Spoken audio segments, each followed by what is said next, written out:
They say the ash tree is sacred, a bridge between the worlds, and if you listen closely, you might hear the voices of the women who once lived inside them. Long ago, in the cold northern reaches of what is now Scandinavia, there was a village tucked deep into the woods. The people lived by the old ways, respecting the land, honoring the trees, leaving milk out for the spirits of the forest. But then came the war, and after the war, the hunger. The men began cutting deeper into the woods than ever before, into the groves that no axe was meant to touch. At the heart of the forest stood 7 great ash trees, tall, pulsing with ancient life. Elders warned, "Those are not trees. They are wives," but no one listened. One by one, the trees bled sap the color of wine. And one by one, strange women began appearing in the village. They were pale and willowy, with hair the color of smoke and eyes like storm water. No one knew where they came from, but they moved like the wind and sang to the moon.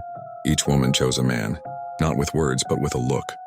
And each man, enchanted, silent, awestruck, followed them into the woods, into the fog, into the ash groves. Days passed, then weeks. The men never returned. One night, the last elder told the truth. The ash wives were not human. They were spirit brides, guardians of the forest bound to the roots of the sacred ash.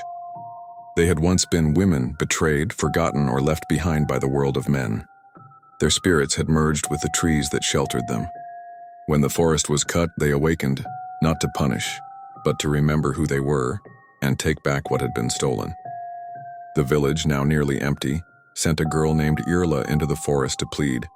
She was young, kind, not yet hardened by greed or fear, and when she entered the ash grove, the wives surrounded her. They did not speak, instead they showed her visions of the time before roads, of when women were buried in trees to escape arranged marriages, of when the land and the body were one. The ash wives offered her a choice: stay, become one of us, or return and forget we ever lived. Irla wept, not out of fear, but from recognition.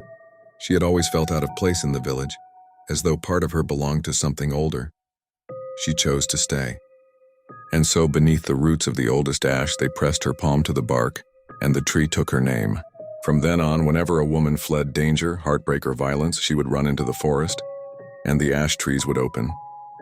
They still stand, those 7 trees. If you walk by quietly on a misty night, you might hear them humming, not in sorrow, but in power. Because the ash tree wives were never cursed, they were free. They chose to root themselves in the earth and grow where no man could cut them down again.